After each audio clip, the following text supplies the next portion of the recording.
Assalamualaikum warahmatullahi wabarakatuh. Anak-anak, pada pembelajaran kali ini kita sudah berada di subtematika pembelajaran 1 tentang lingkungan dan manfaatnya. Sebelum memulai pembelajaran, kita awali dengan berdoa terlebih dahulu. Semoga apa yang kita pelajari bisa bermanfaat. Anak-anak, amati gambar ilustrasi berikut ini. Buatlah sebuah cerita berdasarkan gambar ilustrasi tersebut.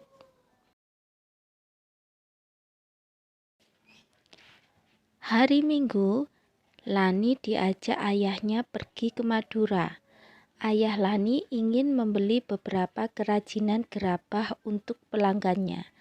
Seperti kita ketahui bersama bahwa Madura merupakan salah satu daerah penghasil kerajinan gerabah yang berkualitas tinggi. Sepanjang perjalanan menuju tempat produksi gerabah, Lani sibuk mengamati sekelilingnya. Lani takjub melihat potensi alam yang ada di Madura. Lani juga begitu kagum akan orang-orangnya. Mereka bekerja keras. Mereka juga pandai memanfaatkan potensi alam yang ada di sekitarnya. Mereka bekerja keras dari pagi hingga sore, tak kenal lelah meski harus berkubang dengan tanah, menggali, dan mengumpulkan tanah liat untuk dijadikan bahan pembuatan gerabah. Nah, anak-anak, untuk mengetahui proses pembuatan gerabah dari Pulau Madura, kita baca buku siswa di halaman 124. Selamat membaca.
Setelah membaca, kalian bisa menentukan ide pokok masing-masing paragraf.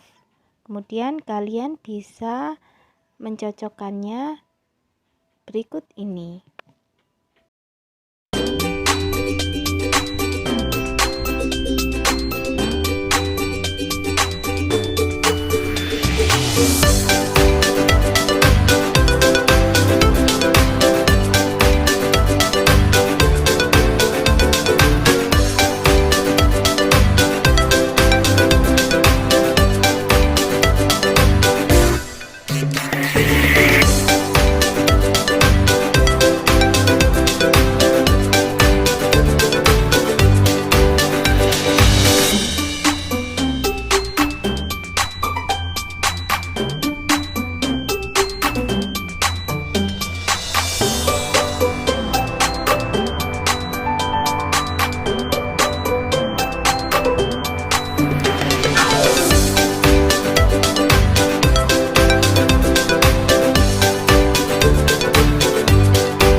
sudah bisa menentukan ide pokok dari sebuah bacaan.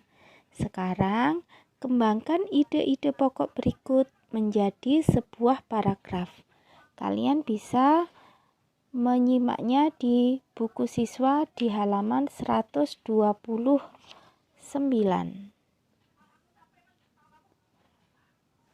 Anak-anak, Lani dan ayahnya sudah sampai di tempat produksi gerabah. Di sana terdapat ruang pajang yang memamerkan berbagai hasil kerajinan gerabah. Bagi pelanggan yang akan membeli gerabah, tinggal menunjuk contoh gerabah yang dipamerkan di ruang pajang tersebut, untuk kemudian diambilkan sesuai dengan pesanan oleh pengrajin di tempat produksi atau di gudang. Kerajinan gerabah ini telah menjadi tumpuan nafkah masyarakat. Jadi, mereka pun mengerjakannya dengan sepenuh hati. Mereka benar-benar menjaga kualitasnya, mulai dari pemilihan bahan baku, proses produksi, finishing, pengemasan, hingga sampai pemasarannya. Pengrajin gerabah merupakan salah satu profesi yang ada di Indonesia. Para pengrajin tersebut bekerja keras untuk mencari nafkah untuk keluarganya. Begitu juga dengan orang tuamu. Walaupun memiliki profesi yang berbeda, tetapi tujuannya sama, yakni mencari nafkah untuk menghidupi keluarga. Lalu, bagaimanakah caramu untuk membalas kerja keras orang tuamu? Anak-anak, cukup sampai di sini pembelajaran hari ini. Sampai jumpa pada video pembelajaran berikutnya. Selamat belajar dan jaga kesehatan.